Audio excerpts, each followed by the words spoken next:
CNF Worldwide, for nomads everywhere. Greetings, everybody. Rick Carter with CNF Worldwide. We're in Pickerington, Ohio today at Combustion Brewing. We're here with Keith and Sarah, the owners and founders. How you guys doing today? Great. Doing great. Well, thanks for having us here. We're on our nationwide tour of craft breweries, and this week we're in Ohio, and some good friends of ours. How we ended up here with you guys today. Friends of ours, Corey and Sophie, who live in, I'm forgetting the name of the town, Columbus. Corey and Sophie, who live in Columbus. I said, send me a list of like your 10 favorite breweries out in that part of Ohio, and we'll contact all of them. And Combustion Brewing was, I think, in the top 3 on their list. Great. So we contacted you guys, you replied, and here we are. Yeah. So what we're doing is traveling around the country, and we're visiting craft breweries because in the last 30 years in this country, craft breweries are like the big entrepreneurial success story.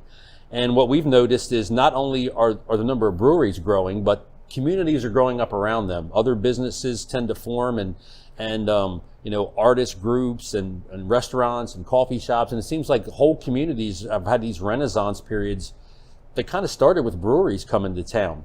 So we wanted to come to town today and ask you guys, how you got started brewing and what was the genesis of Combustion Brewing. So can you take us back to the beginning when you guys first had the idea that maybe you wanted to start your own craft brewery? Yeah, so it probably starts, Sarah and I were in college, and we were out looking for furniture actually, and we came across like a homebrew shop that we didn't even know existed, and we went in, kind of took a look around, and ended up buying a kit, and signed for a friend of ours actually, and like signed up for a lesson with the owner of the homebrew shop, and we ended up brewing with our friend and having a really good time, and that was kind of the beginning of the idea of you can make your own beer, I guess. So that's been kind of like the beginning of it, and then we ended up moving out to the Northwest to Seattle, and while we were there, the beer scene out there, it's probably 15 years ago, was really strong. It's it was every place you went had craft beer, just like it is now in Columbus, and just kind of found myself really interested in all these different styles of beer and really got into it. Started learning about the history of it. Kind of made it a goal that I kind of want to try this out, see what it's like to be a brewer professionally. And when we ended up moving back to Ohio, to Columbus, and it was a good opportunity to kind of see what kind of a job I could get, and ended up kind of landing a job at a local production brewery part-time, and really enjoyed it. And when a full-time position came available, jumped on that and just kind of dove in from there. So what kind of work had you done before you started working in breweries? I was a map maker, so I did GIS, Geographic Information Systems. So I work on engineering projects that for like environmental impact analysis type stuff. So I wanted to be in the field more than I was, and not at the desk so much. And that was kind of like I started getting the itch to like get out and do something, like working with my hands and whatnot. So brewing seemed like the perfect kind of place to try to make that happen. Now, some of the brewers that we've talked to in the past month, actually, one lady has a PhD in microbiology from Johns Hopkins. Another guy has a degree in environmental science and biology. Was anything in either of you guys, college education that was in that kind of scientific vein before you got into home brewing beer? Cartography and page layout and design was his degrees, and I have a master's in education. So nope. So that's a no. So really, this is something that started off as a hobby. You really liked it, grew into it. Now, were you into it too, or is it kind of Keith doing most of the brewing? Or? So I brewed that first batch of beer with him, and then I was around for the other batches, but I was not as interested as he was in the home brewing, but I liked trying all of the beers. That was where I was very helpful. And he kind of drove this passion to get us to this point. So then, from I talked to you previously on the phone, then you were at Gordon Beers for, you said, like 5 years? And yeah, I was the head brewer at Gordon Beers. Yeah. And so at what point in time did you guys sit down and go, we need to have our own? We need to open our own brewery? Yeah, I think it kind of, it was kind of always part of the dream of it was like, how cool would it be to own, your own brewery? I think that's everybody's kind of initial, goal when they get in. Maybe not everybody's, but it was definitely something that was, on the mind. But I knew that there was a long way to go before I'd be ready to like actually run a brewery and own one, let alone, Right. So I really dug into like learning everything I could about the brewing process and actually, physically, doing things execution wise and, best practices, stuff like that. And then at some point, probably about 2 years into working as a head brewer, I realized that I was kind of like, I felt pretty comfortable, felt like my recipes were starting to come together, and it kind of like was like, well, I can do this now, like I'm no longer worried about screwing everything up, I kind of like knew what I was doing. And then that's when I think it was kind of clear that it's time to start thinking about a business plan and how do we go from here. So It's hard to leave a full-time job with benefits to go build boxes and to go wash kegs and make that big change. So I feel like Keith's drive and passion to open a brewery started before he even left his desk job.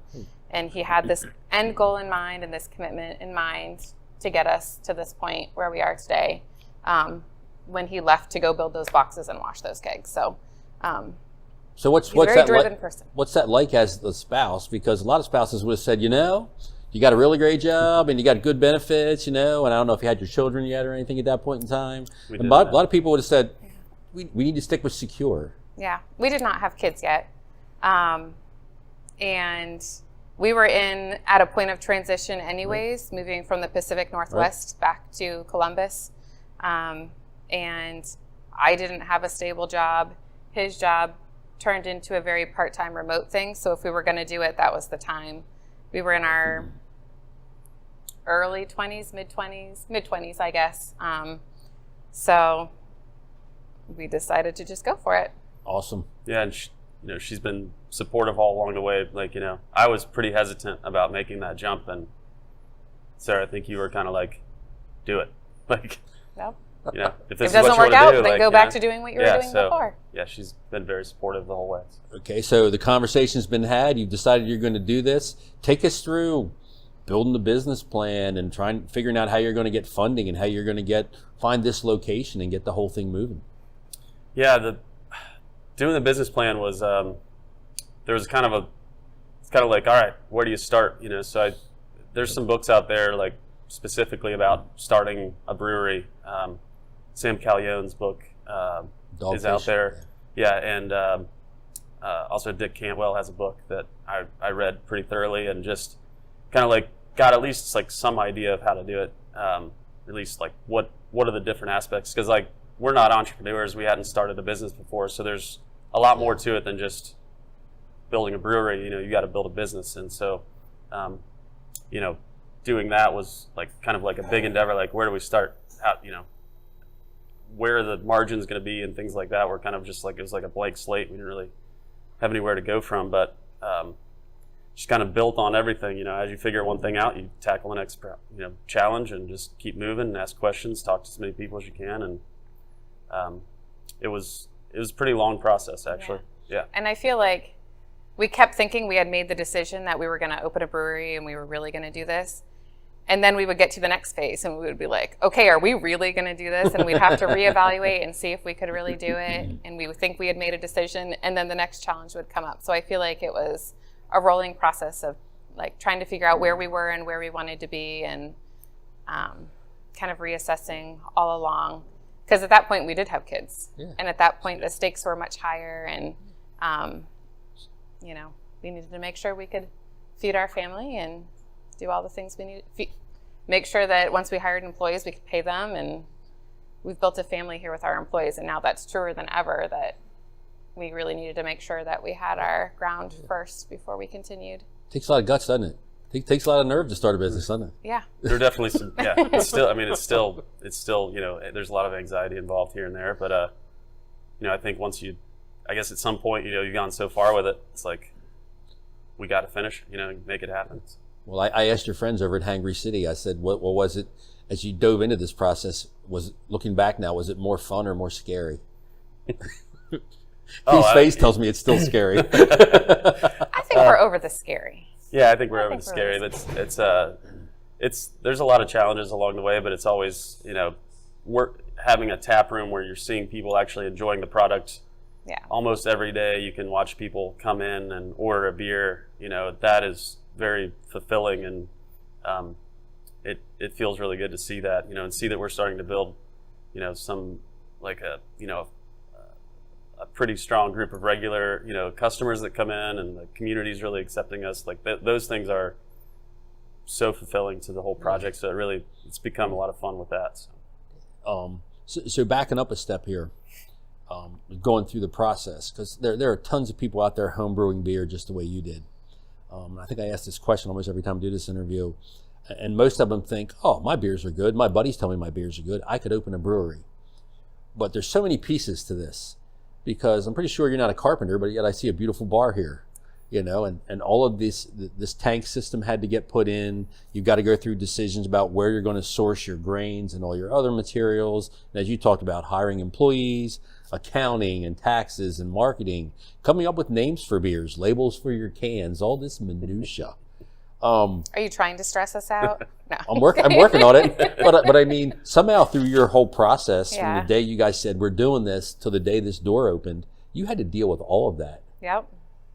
Yeah, It was pretty intense. I mean, I think that when people be like, "How's it going?" And you're like, "It's going good." We just decided on some little tiny thing. Like we decided on the paint color for the bathroom or something. It's like you're like, "Oh my gosh, yeah, I didn't even think about all these tiny little details." There wasn't a lot of sleep.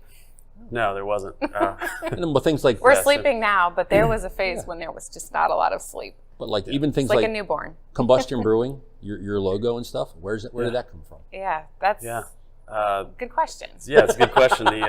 Keith's brother is an integral part to our business, and he helped with designing that logo. Yeah, Chris Jackson. He continues to help in the brewery quite a bit. He does. If you look around and see a lot of the posters and stuff we have on the wall, he's designed them. Does all our he's layout. Been an awesome part of the team from the beginning. Social media stuff, all the way to helping install the stereo system when we were opening, all kinds of stuff that was very helpful along the way. But the logo itself, or I guess the name, came from, it's kind of a lot of different things, but the idea of is fire has a particular, everybody finds comfort in fire. There's this thing within us that it's warm, people are drawn to it, and when they sit around a fire they have a conversation even though they might not know each other. It kind of brings people together, and I think beer kind of does the same exact thing. So you can sit and have a beer with somebody that you've never met, and after about half that beer you're starting to get to know each other a little bit, and that was kind of the part of it. And also hard work, just burning the candle at both ends. It took a lot of that to get this done, working full time, having kids, full time, and just also having to, when the day is done, you just have to pick things back up and start working on new projects. So that was a lot of it. So I want to touch on, you just mentioned, having a beer with somebody you don't know, and half a beer in you start to know them. The communal nature of this thing. When we travel, my girlfriend and I, we always eat at the bar. You go to the finest restaurant in your town, we go, can we just sit at the bar? Because there's a different social contract.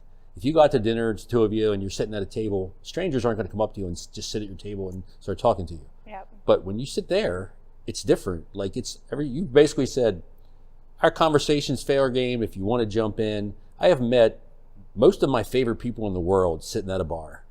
Mm-hmm. You think that's true? I think it's true. I think that there's definitely that aspect to Combustion. We have lots of people that never knew each other before we opened, and now are great friends and spend time together outside of Combustion. You'll probably meet some of them later today when they come in. So that definitely happens here for sure. And also all of our bartending staff are awesome people and know our products really well, and just that conversation too with with your bartender is so important. So Does it feel good to stand here in an evening and see these people having a good time and see people meeting new Absolutely. people and know that you helped create the environment for this to combust, if you will? Yeah. Feel good? It Absolutely. feels really good. Yeah, it's probably the best part. It's just being able to see people in here having a good time. Sometimes when we come in just for like a beer, or like we do a beers and bluegrass on the first Sunday of every month. Coming in here and having a few beers with people, it's just like come in. There's bluegrass and people hanging out. I mean, it's pretty neat to think that it's happening here. And Yeah. kind of surreal. It took a little while to actually be able to separate and be able to look at it from, take a step back and see that. For so long we were so just trying to make sure things were running right, but now we can kind of step back and see that kind of happening. It's pretty neat. Cool. So let's talk about the product itself, the beers. If you can tell us a little bit about what are your most popular beers, and what's the inspiration for the recipes that you guys have developed? Yeah, so our most popular beers are our Wanderlust Blonde Ale, and some of the infusions we do with that, and then also our Combustion IPA. And then from there, it's kind of goes up and down. That's right. And also now we're talking Double IPA, which is this one right here. Those are, and then seasonal. So whatever's kind of like the beer of that time of year or whatever we just released, like, that is generally the Imperial the best. Breakfast Stout has a pretty good name now too. Yeah. I feel like. Yeah, and that's kind of a cool thing because it's such a strong beer. It's not a beer that you're gonna come in and have 3 or 4 of, but it's definitely something that people. I feel like most people I talk to, have one of those when they come in. You might have one and then move on to something else. But anyways, it's. I was told that I forget who told me this, but they're called breakfast stout because then you get the rest of the day to get over it. Right? I like that. Yeah. They're usually double-digit ABVs. Yeah. Yep. But so the Wanderlust, our blonde ale, the reason it's called Wanderlust is because it's a beer that likes to travel. So that beer is inspired by having a nice, really crisp, clean, refreshing beer to be a beer that we have on tap, but then also be the base of lots of other things that we do with it. So we flavor it with blueberry. That's our blueprint. Yeah. We do a coffee infused version. That's our antidote. We have an Aphrodite on, which is an apricot infused version, all from the same beer. And then that also makes up our pumpkin beer in the fall and also our Christmas beer in the winter. So we do a lot with that beer. So that's the beer we make the most of because it's, probably 3 out of our top 5 beers are made from that derivative beer. And then the IPAs are just kind of driven by what I like to drink and what others like to drink here and what Grant, our head brewer, likes to drink. So we kind of collaborate and talk about flavor profiles and what we want things to taste like and then tweak things from there. So that's really how we, come up with stuff. So now you got the brewery in place, you got your growing community acceptance, developing a nice stream of regulars. What about distribution and things like that? Any kind of plans to distribute your beer outside of Pickerington? We don't have big plans for that at all. We actually, our business plan here is to really focus on the tap room and focus on fresh beer that's coming right out of the tanks, in the back, right to the tap. Fresh beer is the best beer, and that's our kind of long-term goal is to keep things coming from here. So when we're going to distribute, it's, like we were talking about earlier, it's really meant to bring people here. So we'll do special events. We might work with a bar for a tap takeover or something like that. So we're doing kind of little bits here and there, but our focus is the tap room, and we built the brewery in that way. So we don't have a system that's going to allow us to do enough production to actually make it a worthwhile, like major part of the business. So we kind of stick to the smaller tanks, things like that. I've taken to asking that question because it seems to me there are like two branches of craft brewing seem to be growing. There are people that they're from day one, their mindset is we want to grow, we want to get distribution, that kind of thing. Yeah. But there seems to be a growing, what we call like a farmhouse craft brewing scene where that brewery is the destination. Seems to be the path that you guys have chosen. Yeah. The idea is to bring people here, have events, have like your bluegrass events and things like that, and make this a place where, it's a weekend and, a couple might say, hey, let's go over to Combustion and hang out and have a few beers and listen to some music. And Yeah, absolutely. Yeah. So purely a local focus base. And I guess there's another thing, and I'd love you guys to comment on this. We travel across to the UK and Ireland pretty much every year.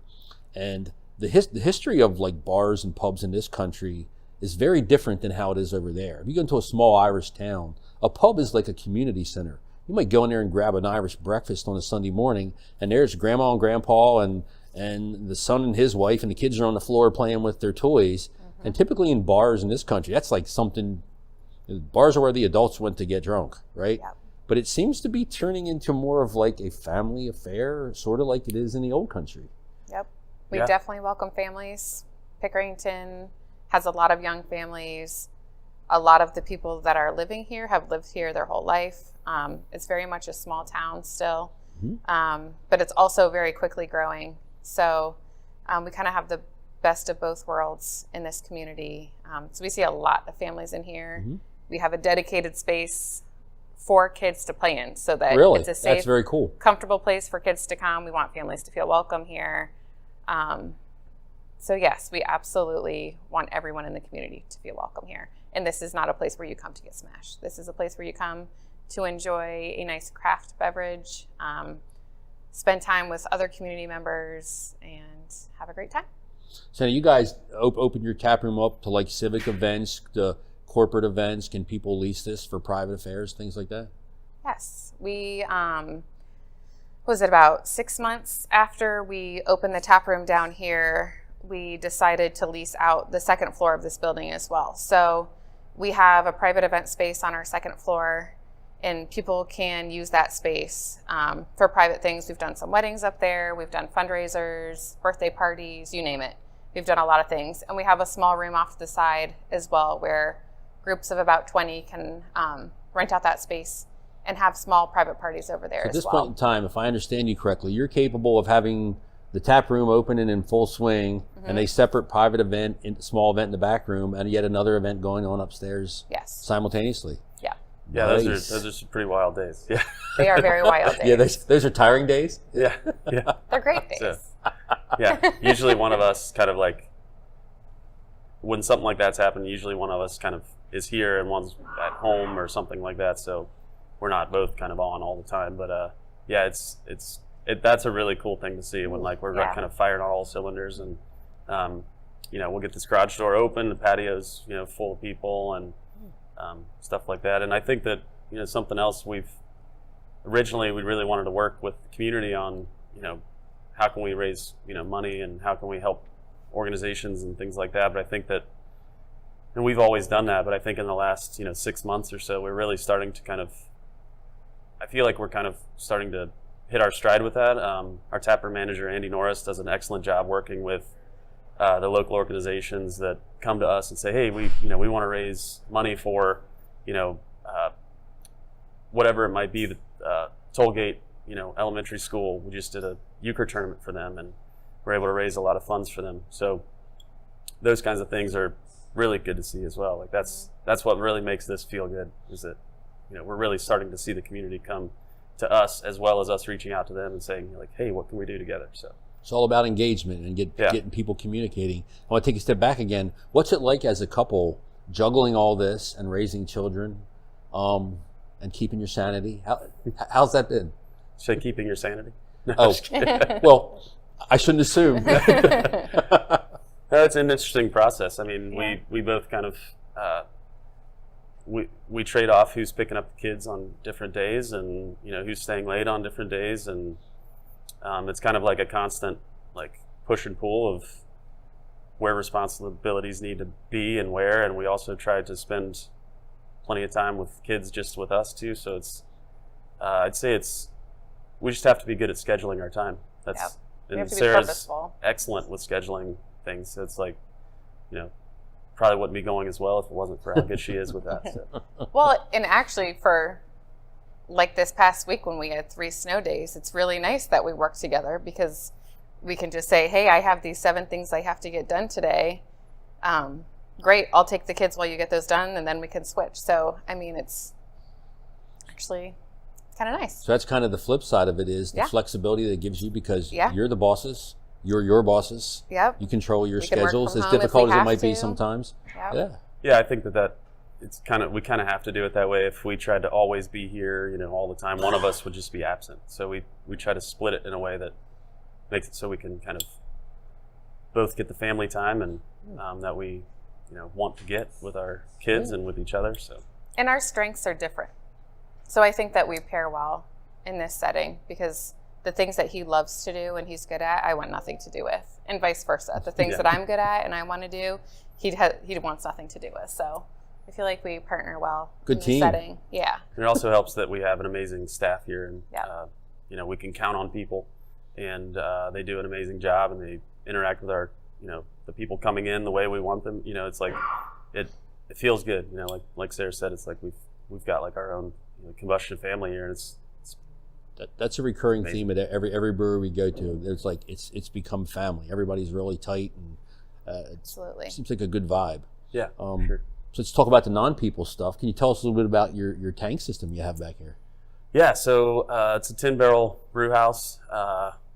We landed on that size kind of because it allows you to do a nice volume of beer, so we can, we move a lot of beer through here. So if we had a smaller system, we would probably be always chasing our tail. We have 7 10-barrel fermenters, and then the last tank we could fit back here, kind of designed it to have 8 tanks. We put in a 20-barrel, and that's where we can kind of really now we're able to get those 20 beers on tap for a good part of the year. And 15, we started off with 5 tanks. We quickly realized that our variety, we just couldn't get it up because we were always having to reproduce these same beers. So we added 2 more. That was after we weren't after even 6 weeks. 2 months. Yeah, we added. Yeah, it was quick, and then we added 2 more tanks. and then this past June, so it's like 8 months ago, we added the 20-barrel tank. So that's for this space. That's as much as we can fit. And as far as I'm concerned, I think we're going to be good for a while with that. We got the upstairs that we're trying to, the private event space we're trying to grow, and that's going to hopefully increase our production. But we've got a lot of room for that to happen still with what we've got. So we're feeling pretty good about our size right at the moment. So any big plans going forward? Things are going well. You're almost 2 years into this. Any other big things on the horizon here at Combustion? We're trying to put in a new patio outside, a bigger patio, so we're working on that. And then other things are kind of too early to really, go into detail about because we don't have the detail on it. But we do have some ideas of what we might want to do. So we'll circle back with you. Yeah. Another thing I wanted to ask you is part of what we're trying to do is promote beer tourism, trying to get people to travel to off the beaten track places. Everybody, Disney World is great, and going to, all the famous places and seeing the famous sites is great. But there are tens of thousands of small towns in this country with really cool people doing really cool things like these two. And I was going to ask you, are you starting to see people wander in here who aren't from Central Ohio, who have found you online and heard good things about you, and they're seeking out your tap room now? Yeah, definitely. Actually, why don't you talk about that? I'm going to go we've got 2 trails that we are on that are amazing for us and for getting people to come out here from outside of Unclip your mic before you jump up and run. Oh, yeah. Good idea. I say that because I may have done that before. Yeah. We're off the beaten path a bit from Columbus. We're still very close to Columbus. This is a bedroom community. A lot of the people that live here commute to Columbus for work. But we get a lot of Columbus business simply because of the fact of this ale trail that has been put together. So people get this passport and they get a stamp when they come to your brewery. So we see a lot of people coming through here because they just have decided to participate in this ale trail. So that's wonderful. We love it. And then there's the Route 33 Brew Trail, which is new this year that Fairfield County has put together. I think that's what Keith is grabbing, one of those books. So there are several breweries south of Columbus, southeast of Columbus. And so the Fairfield County Visitors Bureau has put together this Route 33 Brew Trail. So people can do a similar thing. They can get their books stamped as they go through and visit all of those. So both of those things have brought in lots of people.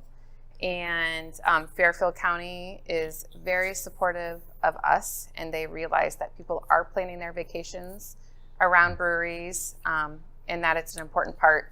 Craft food, homemade, great food and beer are things that people are looking for when they're planning their vacation. So they're really putting a focus on those elements in the county, and we're very happy to partner with them on this. Yeah, so anybody who happens to be coming to Central Ohio, you can look for this brochure for the Columbus Ale Trail, and in Fairfield County, say it right, Fairfield County? Fairfield Route County. 33 Brew Trail. You'll want to find those.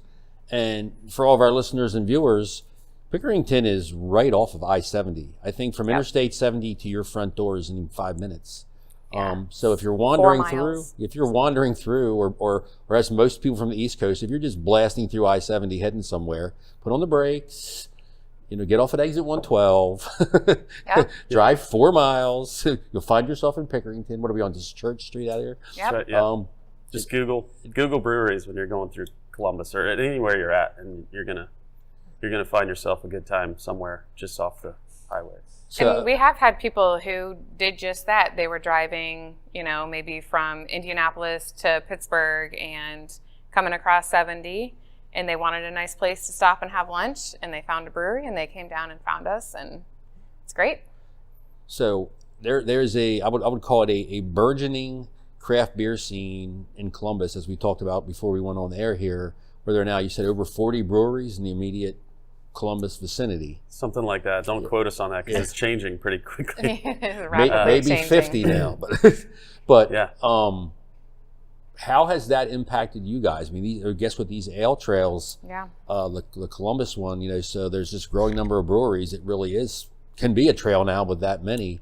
Are you feeling some spillover from Columbus with people who are coming there to look for beers and somebody going, hey, go out to Pickerington. Combustion's got some good stuff too. Yeah, I think so. I think that, anybody that's going to come into a town and kind of look up breweries, where can we go get a good craft beer? They're willing to drive a little bit for that. So yes, we are. So I mean, if you're going to be that person, then we'd totally get, people that might just be visiting Columbus just to go check out breweries, from Cleveland or something. We had a bus of people from, just a bunch of craft beer drinkers from Cleveland that all got together and got a bus and came down here and went to 5 or 6 places and picked us to come to and stuff like that. So that's definitely a big thing that's going on right now. And I can't remember who it was or who we were talking to, but it's like 70% of people when they travel say that they're, when they make a decision based on like the breweries in the area. That's pretty neat. That's definitely says something about 70%. Something like that. I want to say that does sound crazy, but I'm pretty sure it was 70%. That doesn't sound crazy to me, but I'm a beer guy, and every time we travel, it's like, okay, what craft breweries in the area we're going to go visit? I think the Brewers Association put that out, actually. But. Very nice. So as we get ready to wrap up here, if you could tell people anything you wanted about Combustion Craft Brewing and why they should stop in Pickerington and visit you guys, what would it be? That's a really good question. Well, one of the main pillars of our company is making sure that we have fresh, high quality beers on tap. We're not going to put something on tap that isn't up to our very high standards. So if we try it and it's not good, it's not going on tap. So we feel very confident in the quality of the beers that we put on. Another one of our big goals is to make sure that we're providing a great experience for the people when they come in. And so we hope that when people show up, they have an experience that makes them want to tell their friends. They want to come back again. So our main goal is to make sure that everyone who comes in has a great experience. And if you come in, we hope to provide that for you. We always have fun stuff going on, full list of events online on our website, on Facebook. And where can we find you on the web? Our Facebook page has all of our, if you look up Combustion Brewery and Taproom, our Facebook page has all of our events on there. Our website, combustionbrewing.com. Mm-hmm. You can find all of our events on there as well. So we have bands playing, and then we have large events going on all the time. So some fun things coming up. We'll be celebrating International Women's Day. We're going to collaborate with over a dozen different breweries in the Columbus area to do a collab brew here at Combustion. And then we'll have it on tap for March 8th, International Women's Day, and do a big celebration that weekend, all weekend long. Actually, we're gonna have fun stuff going on. Very cool. We have our 2nd anniversary coming up in April, so we always like to put on a good party for that. So Very cool. We'll be doing fun stuff then. So keep an eye on us and find out what we have coming up next. So let's recap. Fresh beers, highest quality, great staff, fun events, side room here for small parties, large room for big events upstairs. You even have a place for the kids. Yep. What's not to like? So guys, whenever you're passing through Central Ohio, again, get off at exit 112, go 4 miles into Pickerington, find Combustion Brewing. You'll be glad you did. Until next time, I'm Rick Carter. We're here with Keith and Sarah at Combustion Brewing. Have a good day. We'll see you soon. Yeah. Cheers. Cheers. Let's get in on that. Cheers. Yeah. CNF Worldwide for nomads everywhere.